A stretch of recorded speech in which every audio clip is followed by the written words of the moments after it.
On y va maintenant pour le 4. Alors ici, le but, c'était simplement de passer de colonne en colonne.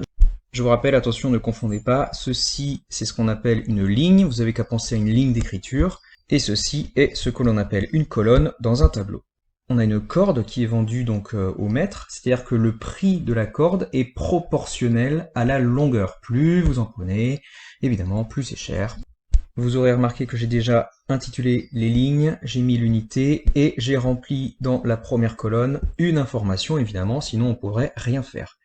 Et là, ce que je souhaiterais, c'est avoir le prix de 9 mètres de corde. Alors notre première méthode que l'on avait vue, c'était essayer de passer d'une grandeur à l'autre, donc soit de la longueur au prix, soit du prix à la longueur, mais là, le lien entre 12,60 et 4,5 est pas forcément simple à trouver.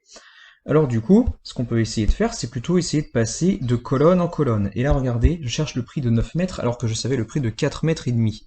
C'est très simple, c'est juste que je prends 2 fois plus de cordes. Donc le prix sera le double également, on multiplie évidemment par 2, et on trouve 25,20 €. Ensuite, je vous demande le prix de 3 mètres de corde. Toujours pareil, donc ce qu'on va essayer, c'est de se référer à quelque chose que l'on a vu avant, puisqu'on connaît le prix de 4 mètres et demi et de 9 mètres. Et là, le lien entre 9 et 3 est assez évident, il suffit de diviser par 3. Je vous rappelle que vous avez juste le droit de multiplier ou de diviser lorsque vous êtes en proportionnalité.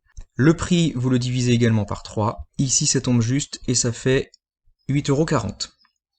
Et enfin, je vous demande le prix de 81 mètres de corde. Vous avez le droit d'utiliser n'importe quelle colonne. Alors le lien va être assez simple à trouver puisque 81 est un multiple de 3, je vous rappelle. Vous faites 8 plus 1, ça fait 9, 9 est dans la table de 3, donc 81 aussi y est. Mais sinon, regardez, ce que je voulais vous montrer, c'est que vous avez le droit aussi de repartir d'une ancienne colonne. Et là, le lien entre 9 et 80, il est simple, c'est multiplication par 9. Vous faites de même ici avec le prix, vous le multipliez par 9, et 25,20 € multiplié par 9, ça fait 226,80 €.